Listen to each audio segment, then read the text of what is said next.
Vi har Gul Verden, det er den kreative, og vi har været ude på Visual HF i Viborg, og så har vi også været i Vesthimmerland Gymnasie, altså VHG. Ja. Det første sted, det var Visual HF, og det er sådan set... Der har vi lært om sådan grafisk design og sådan noget, og animation. Og stop motion og sådan. Ja. Vi har kigget lidt rundt og set stederne, Ja. og jeg tror for os, som den ting, som vi havde tænkt, vi skulle være som uddannelse, så er Visual HF ikke en ting, som vi kommer til at vælge. Nej. Fordi at den er ikke så løjtnantbaseret-agtig. Nej. Det er mest bare, at du sidder selv og arbejder. Og som løjtnant, så er det jo, at du arbejder med folk. Ja. Altså, du er leder over folk.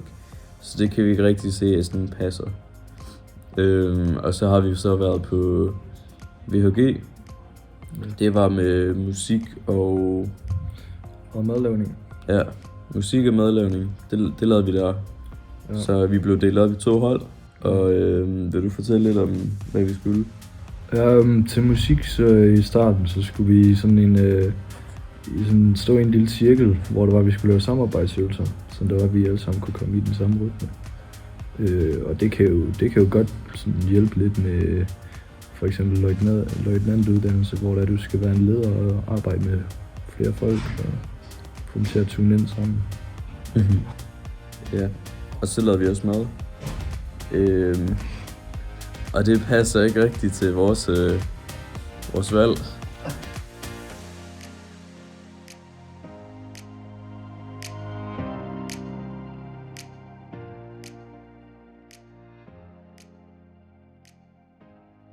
Uddannelsesvejen til at blive løjtnant. Først og fremmest så vil jeg gerne lige snakke om alle de adgangskrav, der er, fordi der er faktisk en del på grund af, at det er en militæruddannelse. For at blive løjtnant, så skal man først og fremmest bestå en optagelsesprøve, der indeholder forsvarets basisprøve, samt nogle andre prøver som gruppeprøver og digitale prøver, hvor man så til sidst slutter af med et interview med Hærens Officersskole. Udover det, så skal man også have en sikkerhedsgodkendelse og en helbredsundersøgelse, for at sikre, at man er i stand til at blive løjtnant både fysisk og psykisk. Der er også krav til erfaring, som på de fleste uddannelser.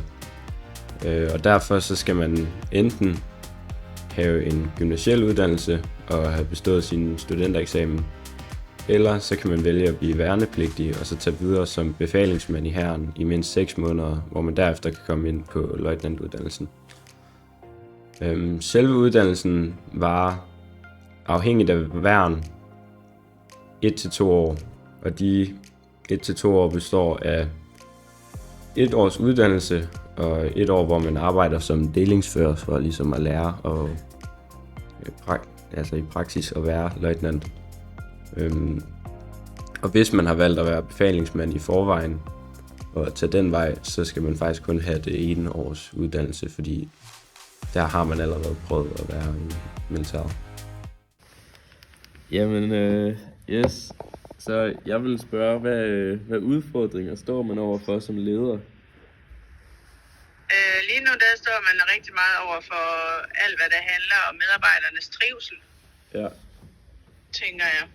Ja. Det er i hvert fald noget af det vigtigste at have styr på, at ens medarbejdere de trives, og hvis de ikke trives, så bliver opgaverne ikke løst særlig godt, og så får man egentlig sådan set heller ikke rigtig noget ud af sine medarbejdere. Så det vigtigste for en leder er vel i bund og grund, at ens medarbejdere de trives og føler sig udfordret og har det godt der, hvor de er, ikke? Ja, så hvordan gør man det som en leder? Altså, hvordan bliver man så en god leder sådan? Det gør man ved at give folk frihed til at arbejde og stole på, at de kan udføre deres arbejde, og så gør man det ved at anerkende det arbejde, de laver. Og så også altid sørge for at give dem mulighed for at blive ved med at udvikle sig, hvis de gerne vil finde ud af, hvad deres interesser er.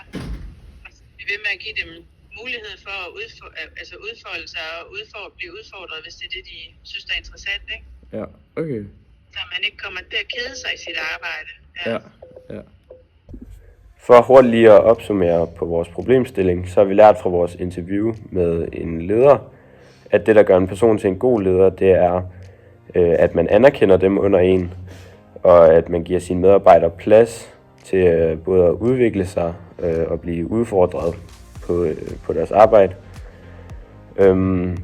Og så har vi også lært, at de udfordringer, der er ved at være en leder, det er, at man har et markant større ansvar, end hvis man bare var normal. Og at der også er meget pres for både medarbejdere, og hvis der er nogen, der også leder over en selv.